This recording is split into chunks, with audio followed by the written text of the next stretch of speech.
Porque a lei veio por Moisés, Jesus trouxe graça e verdade. João 1:17. Se inscreva no canal e compartilhe com um amigo.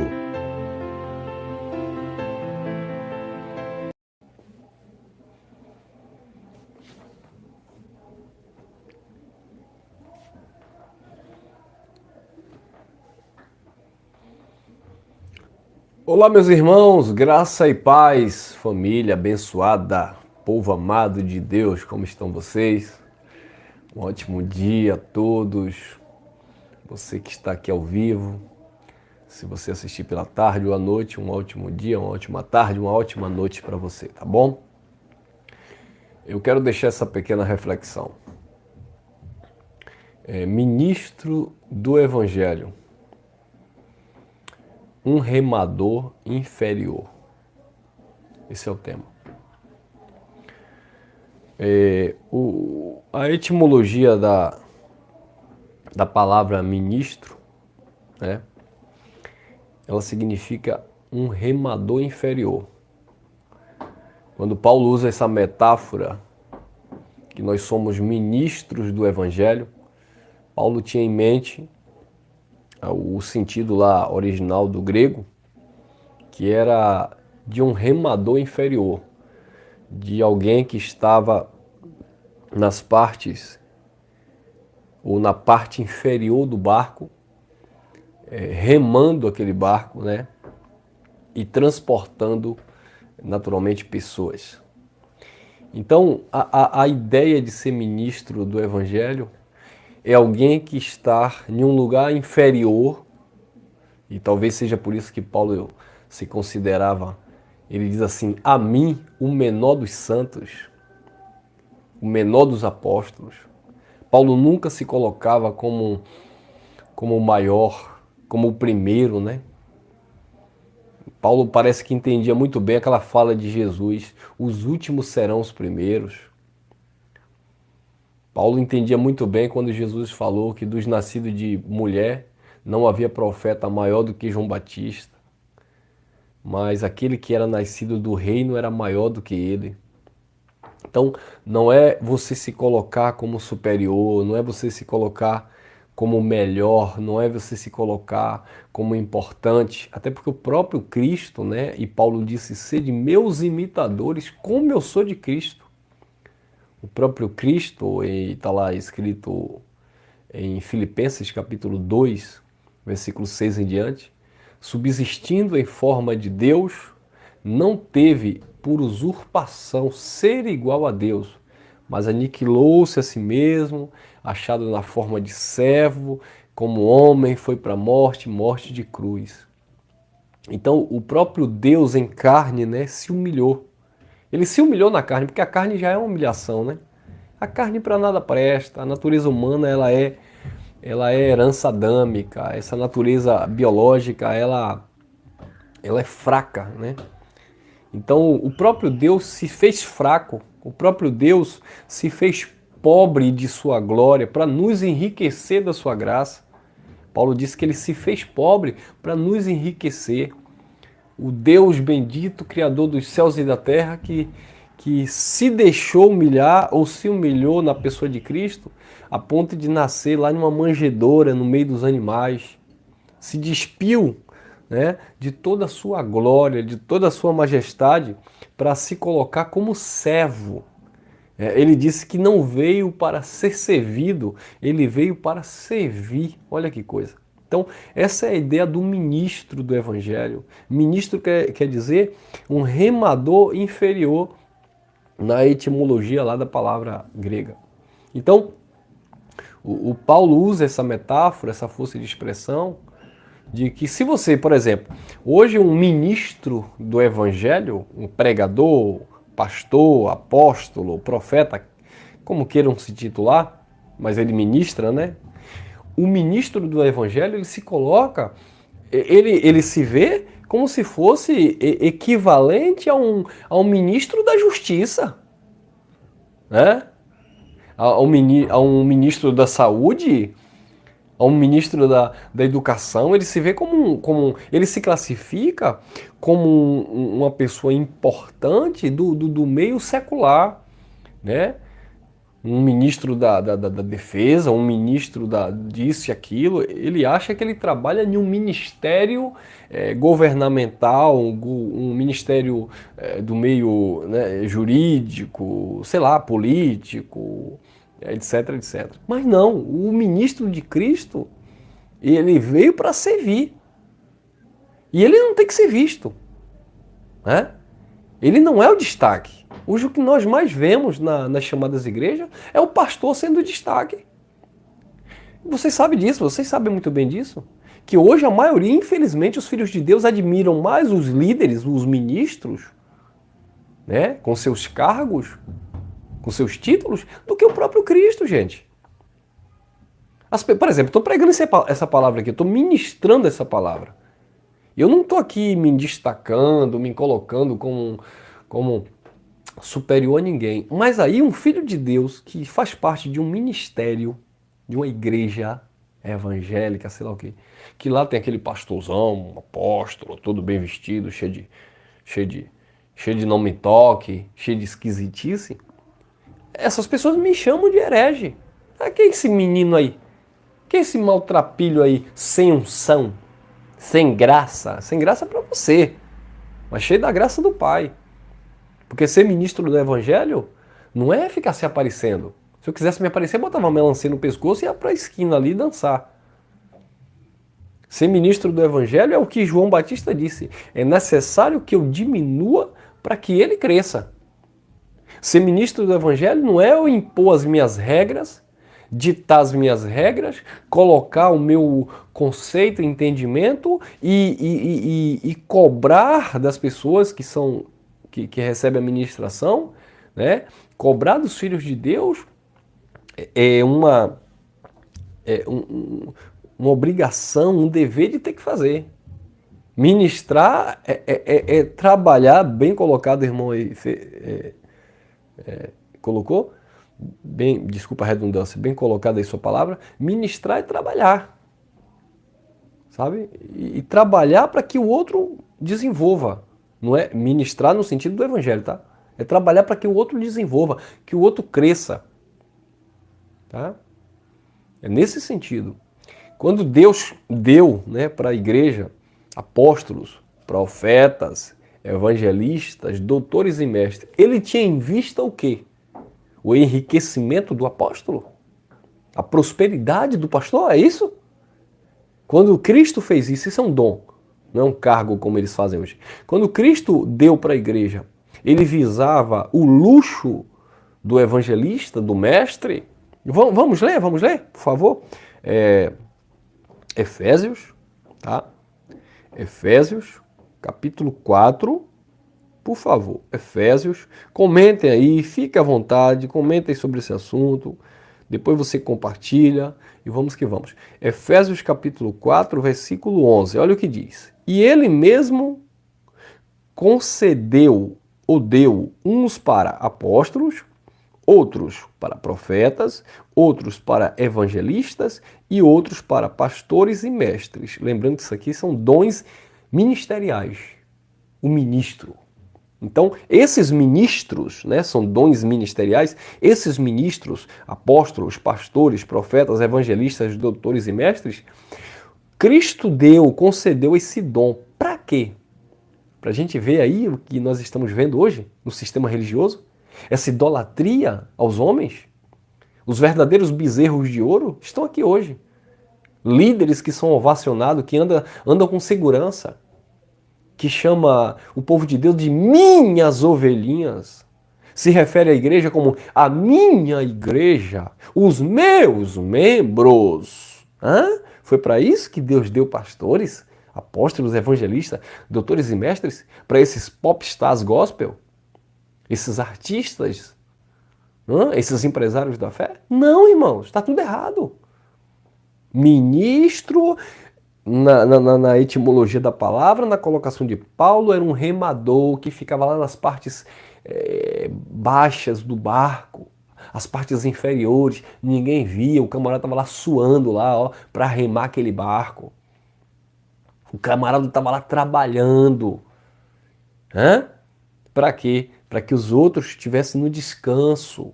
Assim fez Cristo. Cristo na cruz executou uma obra perfeita, está consumado. Ele trabalhou. No tempo de Jesus de Nazaré ainda não tinha ido para a cruz, ele disse: meu pai trabalha até hoje e eu também.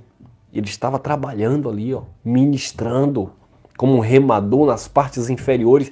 E diga-se de passagem, era esta a característica do mestre. Enquanto muitos estavam nos palácios atrás dos reis, enquanto muitos estavam em lugares desejados pelos homens, Cristo estava lá à beira das margens do Jordão, às margens do mar, à margem da sociedade, buscando lá os leprosos, curando os doentes, enquanto os outros estavam nas sinagogas, os mestres, enquanto os sacerdotes estavam lá sentados nas cadeiras de ouro.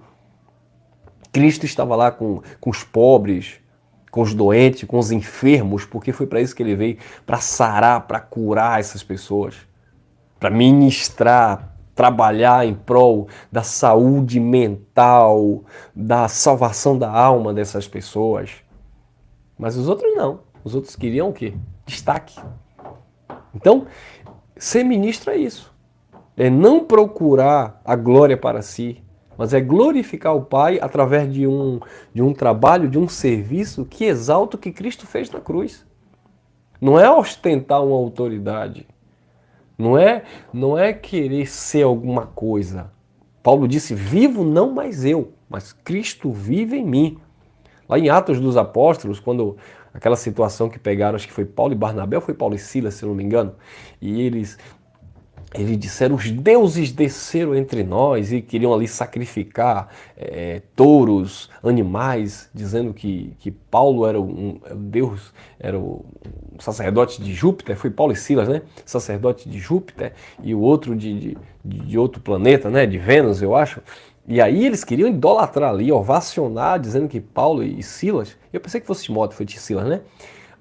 Que fosse ali deuses. Paulo disse: não, nós somos homens como vocês. Nós não queremos glória. Nós somos iguais a vocês. Então, até quando questionaram o João Batista: você é profeta? Porque João Batista estava ali batizando. Você é profeta? Foi o que João falou. Não, eu sou apenas uma voz que clama no deserto. Mas ele não era um profeta? Era, enviado por Deus. Mas ele não queria se intitular, ele não queria se esconder atrás de um dom, de um ofício de profeta, que era o caso de João Batista. Então, você vai ver os apóstolos, quando nós lemos hoje a Bíblia com olhos iluminados, apóstolos não eram destaques de Cristo. Apóstolos eram servos de Cristo. Estavam a serviço do Senhor, ministrando em favor do reino de Deus. Né? Então hoje os apóstolos querem ser servidos. Enquanto os pastores saem em finais de semana para as praias e para as férias, ou quando vão sair, ele acha que ele tem empregado na comunidade para mandar fazer tudo. Preparar tudo para ele só chegar como artista e subir lá no palco, porque aquilo não é um altar, é um palco, e dar lá o seu show de enganação bíblica. Infelizmente. Então, ministro também, ele representa, né? Ele está trabalhando em prol de alguém que está superior a ele.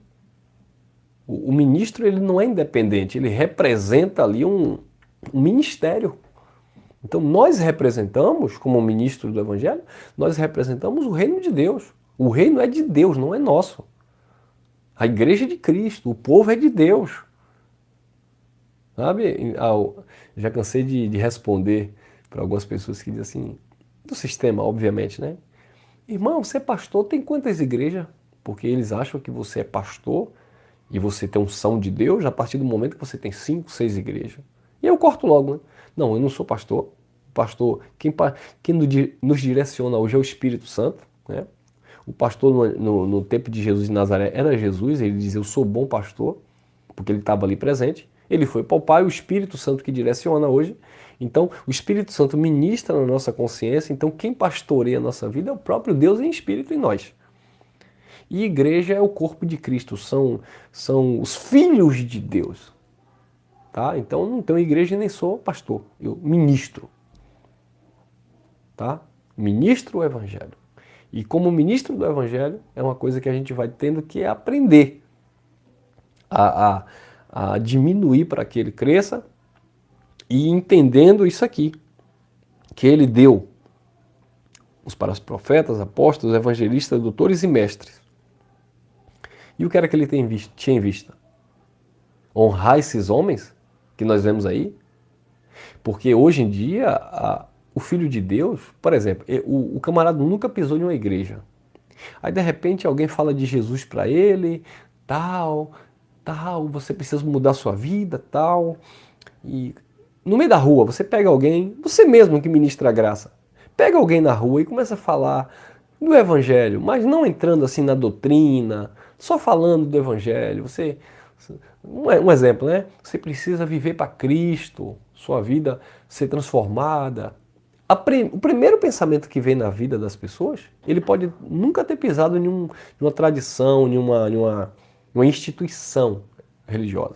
Mas a primeira coisa, a primeira ideia que vem à mente dele é que se ele vai entregar a vida dele para Jesus, a primeira coisa que vem na mente dele é: para qual igreja que eu vou? Qual é melhor?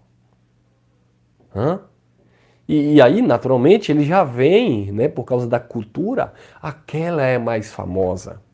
Aquele, o pastor é isso. Aquela, eu não vou porque aquele apóstolo, líder é assim assado, mas eu vou naquela porque aquela ali é centenária. Eles não vão pensar de simplesmente viver Cristo na simplicidade. Sei lá, não, ali tem uma comunidade ali na rua, ali tem uns 4 irmãos que se reúnem ali para falar do Evangelho. Não, já que eu vou entregar minha vida a Cristo, eu vou entregar num altar, onde tem lá aqueles pastores, aqueles apóstolos, aqueles homens que derramam óleo. É ou não é? É assim, porque comigo foi assim. Eu lembro que eu estava numa cidade e quando eu aceitei Jesus, eu fiquei pensando, bom, eu aceitei Jesus, mas eu vou congregar onde? Pensei naquela igreja X? Não. Pensei na Y? Não. Aí eu fui para uma, que era uma de destaque, que tinha muitos jovens na época, e graças a Deus, não fiquei nem 4 meses nesse lugar. Papai do céu me tirou logo. Né? Por quê? Porque Deus começou já abrindo os olhos que aquilo ali era tudo vaidade, tudo religiosidade. Sabe? Muita idolatria em torno do líder, muita bajulação, puxação de saco. Desculpa a expressão chula. Mas é isso que muitos líderes querem, irmãos. Serem ovacionados. Eu já falei isso em várias mensagens. Você entra em um supermercado, você conhece um pastor da sua comunidade e tal, um líder. Se você se encontrar com ele em um shopping no supermercado, se você chamar ele de irmão, de Joaquim, de José, se vacilar, eles nem falam com você. Agora, se você falar, paz do Senhor, pastor, eles têm prazer de falar em voz alta. Amém, paz do Senhor. Eles querem que as pessoas vejam que eles são destaques, né? Mas para nós não tem que ser assim. Nós somos ministros e precisamos estar nessas partes inferiores, nesse sentido de que a honra e glória de Cristo, estamos aqui fazendo um trabalho para edificar as vidas. E quando ele deu esses apóstolos, evangelistas, doutores e mestres, no 12 diz assim: com vista ou tendo em vista o aperfeiçoamento dos santos para o desempenho do serviço, em outra tradução, do ministério para a edificação do corpo de Cristo. Então, um ministro, ele foi chamado por Deus, vocacionado para aperfeiçoar o santo, para desenvolver os santos também para o serviço do ministério do corpo de Cristo. Ou seja, para levar conhecimento de Cristo, de Deus para as pessoas, para que as pessoas se tornem edificadas e venham passar a edificar outras vidas também. Essa é a corrente. É um edificando o outro. E todos chegando, né, ao pleno, está lá o 13, até que todos cheguemos à unidade da fé e o pleno conhecimento do Filho de Deus, a perfeita varonidade, a medida da estatura, da plenitude de Cristo. Olha que coisa, que todos vão crescer juntos. Paulo, como ministro do Evangelho, como alguém que ministrava nas partes inferiores, como alguém que remava, era um remador ali, né? Que tinha a responsabilidade de... Ele mesmo disse em Colossenses, capítulo 1, versículo 24 em diante, Paulo disse que ele sofria os restos das aflições de Cristo no seu corpo por amor à igreja.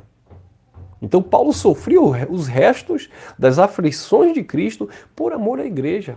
Para quê? No versículo 28 vai dizer, tendo como objetivo aperfeiçoar os santos, aperfeiçoar todo homem. Então Paulo entendia muito bem do que ele estava falando. Agora vai ver os ministros de hoje. Seus carrões, suas convenções, o presidente disso, o presidente daquilo, seus altos salários. Vai ver os ministros hoje, os líderes hoje. Totalmente diferente dos líderes bíblicos que eram e recebiam esse dom do Pai. Então, abençoados, esse é o sentido de ministro, né? Um remador inferior. Aquele que está remando para levar vida para as pessoas, para levar edificação para as pessoas, isso no contexto do Evangelho. Aquele que está trabalhando lá nos bastidores. Tá? Então, olha, vamos lá em... Deixa eu ver aqui. 2 Coríntios, capítulo 3. Olha o que Paulo disse, e eu encerro. 2 Coríntios, capítulo 3. Vamos lá. 2 Coríntios, capítulo 3, versículo 4 em diante. 4 ao 6. Paulo disse assim: E é por intermédio de Cristo que temos tal confiança em Deus. Não que sejamos capazes, por nós mesmos, de pensar alguma coisa como que de nós mesmos. Pelo contrário, a nossa suficiência, a nossa capacidade vem de Deus. Versículo 6. O qual nos capacitou ou nos habilitou para sermos ministros de uma nova aliança. Tem esse detalhe também. Ele te preparou para ser ministro de uma nova aliança. Não é da letra, ele vai dizer, não da letra, porque a letra mata, mas o Espírito vivifica. Letra aqui é a lei, tá? Que no versículo 7 vai dizer, se o ministério da morte, gravado com letras em pedras, foi glorioso, a ponto de que os filhos de Israel não podiam fitar os olhos na face de Moisés por causa da glória do seu rosto que desvanecia, desaparecia, como não será de maior glória o ministério do Espírito, tá? Então, é para sermos ministros, esses remadores da nova e eterna aliança, da graça de Deus. E não ser ministro da velha aliança da letra que matava, mas do Espírito que vivifica. Nós não fomos chamados para sermos ministros, no versículo 7, se o ministério da morte. Eu não fui chamado para ser ministro da morte. Versículo 9, porque se o ministério da condenação foi glorioso, nós não fomos chamados para sermos ministros da condenação. Nós fomos chamados para ser ministros de Cristo. Da vida, da paz, da bênção, do amor, da generosidade, da bondade, do amor ao próximo. Amém, meus amados? Então esse é o sentido de ministro. Remador inferior. Aquele que trabalha nos bastidores para que os filhos de Deus cresçam na graça e no conhecimento. E não fique dizendo, oh, glória a Deus, hoje eu conheço a graça de Deus porque o meu pastor Elcio... Não, eu não fiz nada. Paulo disse o seguinte, e ai de mim que se não pregar o evangelho, porque é me imposta esta obrigação. Eu sou obrigado a pregar o evangelho. Ah, irmão, mas tem obrigação em graça? Para o ministro tem, porque ele entende que ele recebeu também esse dom, né, de ministrar. Um exemplo que eu vou dar, um exemplo, tá, gente? Não é o caso, estou dando um exemplo. Eu vou usar aqui o irmão Adailton como referência. O irmão Adailton tem o seu trabalho, né? Trabalha lá secularmente, tem sua família e tal. O irmão Adailton não tem aquele, digamos assim, um exemplo que eu estou dando, aquele coração para se envolver com pessoas, com negócio de reunião, com negócio de estar pregando a graça, confrontando aí o sistema, dando a cara a bater, né? Refutando a mentira da tradição religiosa, às vezes até sendo mal visto, né, no nosso bairro, porque assim, a maioria dos crentes vê você pregando diferente e já acha que você é um herege, um desviado, eles pensam dessa forma, né, que você faz parte de uma seita, etc. Porque para eles a graça é isso. Então, se o irmão não tem essa vocação, o irmão não é obrigado. Não sente vontade de fazer, não faz. Não, eu ouço o irmão Elcio aqui, quando dá para falar alguma coisa eu falo para alguém, mas eu não tenho essa obrigação, não me sinto no dever. Deus não me inclina para isso. Agora eu me sinto. A minha esposa falou ontem para mim, Elcio, a gente fez a reunião, né, com os irmãos, tinha poucos irmãos, e aí ela dizendo, Elcio, eu não sei como você é perseverante. Se eu fosse você, já tinha fechado isso aqui, tá complicado manter um espaço, manter um aluguel para reunir os irmãos. Às vezes vem 30, 40 irmãos. Aí some todo mundo, aí depois aparece 10, 12, 15. Aí é pra gente manter uma estrutura. Fica complicado, ainda mais em Graça, que não tem aquela coisa de obrigação, de contribuição. Contribui quem quer e quem pode. Então fica complicado. E eu olhei pra ela e falei, filha, eu me sinto nesse dever. Ela disse, não, mas você pode continuar pregando no YouTube. Eu falei, eu sei. Só que no YouTube, a ideia do YouTube é para alcançar outras pessoas que não têm acesso a uma reunião. Mas a reunião local, existem pessoas que vão saindo do sistema, que chega querendo um acolhimento, um calor humano, que sente falta da reunião física, presencial. Então é por isso que a gente se esforça para manter. Porque eu tenho vários irmãos, algumas irmãs que passaram 20 anos no sistema, alguns irmãos que amam se reunir, gostam de se reunir, contribuem para que a gente mantenha o ponto de reunião. Sabe? Então, se eu parar, essas pessoas vão ficar o quê? Só através do YouTube? Né? E aí acaba que elas perdem naturalmente, né? Não são todas. Tem gente que consegue manter a sua estrutura de fé, a sua vida em graça através de uma mensagem que assistiu no YouTube, mas tem pessoas que querem estar juntas, tem pessoas que querem se reunir. Tanto é que vem alguns irmãos de outros bairros se reunir conosco. Então é por isso que eu me esforço, a gente se esforça, né? Eu e os meus irmãos, a gente se esforça para manter um espaço com os irmãos. Não é porque ali é a casa de Deus, não é por causa disso. É porque a gente quer acolher os irmãos, que muitas vezes tem essa falta, essa carência. E nós somos seres sociáveis, irmão. Todo mundo gosta de estar em grupo, sabe? Aquelas pessoas que pregam contra a reunião são hipócritas. Porque prega contra a reunião em graça, mas gosta de estar em reunião de futebol, reunião de amizade, reunião de dominó, reunião disso, reunião... Ninguém nasceu para ficar isolado, ninguém nasceu para ficar sozinho. As pessoas que ficam sozinhas, isoladas, entram logo em depressão.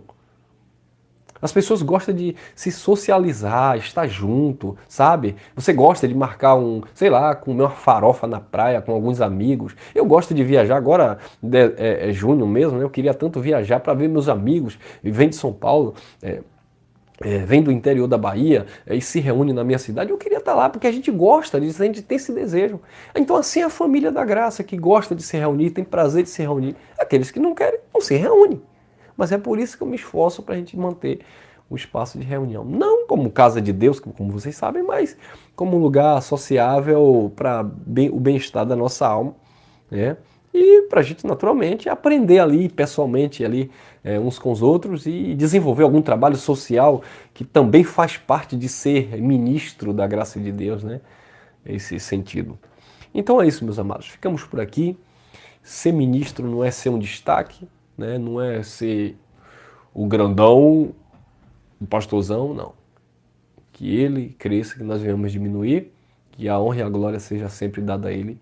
Como disse Paulo, Gálatas 4,19, eu sinto dores de parto, até que Cristo seja formado em vocês. O ministro é aquele que rema, que trabalha para que Cristo seja formado nas pessoas. E não a visão pastoral, não a visão congregacional, não o ídolo, o homem, mas aquele que é digno de toda a honra e toda a glória. Paulo disse também em 2 Coríntios 11:2, ele disse, eu tenho zelo de Deus por vós, para vos apresentar como uma virgem pura, a saber, a um só marido, Cristo. Amém? Ficamos por aqui, deixa teu like, compartilha e entenda esse conceito. E se você que me assiste pela primeira vez tem um pastor, está numa religião que tem um pastor, tem um líder que quer ser Deus sobre a sua vida, cai fora dessa maldição, porque pastor, líder deveria entender que liderar não é estar atrás com chicote batendo para as pessoas fazerem e andar. Liderar é estar na frente nesse sentido, dando exemplo, puxando a fila e instruindo, incentivando outros. E ministrar é estar lá no fundo, trabalhando onde ninguém vê, não precisa de destaque, não precisa nada, mas as pessoas estão sendo edificadas. É como um professor de boxe diz assim: onde eu vou, eu falo de você. Vocês têm que ir para a igreja do pastor Elcio. Eles falam assim, né? Modo de falar. Vocês têm que ir para a igreja do pastor Elcio para aprender o evangelho. Agora vocês ficam aí com essas mentiras. Ele fala na cara dos pastores. Em algumas reuniões, projetos sociais, negócio de boxe, tem alguns pastores, alguns líderes, e ele joga na cara. E eu fiquei admirado, porque eu não conheço nem esses camaradas, mas através do meu professor, ele me conhece, ele fala da gente para lá, e segundo ele até já compartilhou algumas mensagens marcando essas pessoas, e essas pessoas nos conhecem. Mas nós estamos aonde? Em destaque? Não. Estamos aqui no nosso cantinho, falando da graça de Deus e edificando as vidas. Graça e paz. Fui. Até a próxima.